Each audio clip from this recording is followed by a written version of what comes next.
না করে আল্লাহ তাআলা তাদেরকে পছন্দ করে না। আয়নাতে নিজেদের কথা বলুন। আমি বলতে চাই, আমি যেহেতু মানুষ, আমার ভুল ত্রুটি আছে, থাকবে, সমস্ত ভুল ত্রুটি ক্ষমা করে দিয়ে বুধবারে আপনারা কর্মী হিসেবে আল্লাহর রাস্তে এই ফুলপুরের রাস্তাঘাট, ব্রিজ, কালভার্ট, বিদ্যুৎ, শিক্ষা প্রতিষ্ঠানের উন্নয়ন, মাদক মুক্ত, জুয়া মুক্ত, টিভি মুক্ত এবং আপনাদের নাগরিক অধিকার আদায়ের লক্ষ্যে, প্রতিষ্ঠার লক্ষ্যে শরীফ আহমেদের নেতৃত্বে আমরা কাজ করতে চাই। আপনারা সবাই আল্লাহর রাস্তে মেহেরবানি করে আপনাদের পায়ের নিচে হাত রেখে আমি আপনাদেরকে মিনতি করে দিলাম।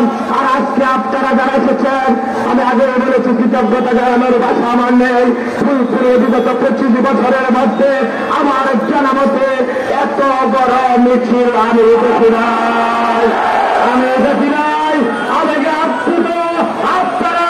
আপনারা সাক্ষী থাকুন, আমার শরীরের সমস্ত রক্ত যদি ফুলপুরবাসীর জন্য নিবেদিত হয়, শরীফ ভাইয়ের নির্দেশে নেতৃত্বে শেখ হাসিনার বাংলাদেশ গড়ায় আমি করবো ইনশাআল্লাহ। সেই আশাবাদ ব্যক্ত করে দলমতের ঊর্ধ্বে সবাই বুধবারে আনারস অনুযায়ী করবেন, এই অনুরোধ থেকে আমি আমার বক্তব্য শেষ করছি। আপনারা যেভাবে এসেছেন ওইভাবে যাবেন। এবার কোনো দরকার আছে 8 তারিখে কোনো প্রতীক জিতবে,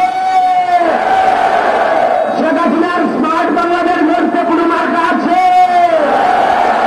সেই বাংলাদেশ স্মার্ট উপজেলা ফুলফুল গড়তে কোনো প্রতীক আছে, সাধারণ মানুষের কোনো মার্কা আছে, আপনাদের কোনো মার্কা আছে,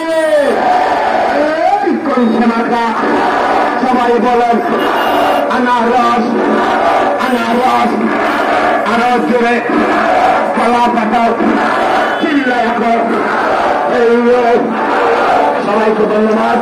নামাজের সময় হয়ে গেছে এবং সেই সাথে আজকের সমস্ত কর্মসূচি সমাপ্ত ঘোষণা করা হলো। কার সাথে তিনি ঝগড়া করবেন না, বিবাদ করবেন না। প্রিয় ভাই আমার, ধৈর্য ধরুন, বিজয় আমাদের দ্বার প্রান্তে ইনশাআল্লাহ। আল্লাহ হাফেজ।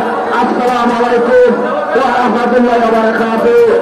সপরিবারে ভোটকেন্দ্রে যাবেন না, যে যেভাবে আসছেন মেহরবানি করে এই ইউনিয়ন, এই জায়গায় গাড়িগুলো আছে, যোগাযোগ করে আপনারা যাবেন। রাস্তাঘাটে একটু সাবধানে যাবেন, যাতে কেউ কোনো রকমের দুর্ঘটনার শিকার না হয়। পুলিশ ভাইদের প্রতি আমি কৃতজ্ঞতা জানাচ্ছি। বিশেষ করে ওসি সাহেব সহ থানার যারা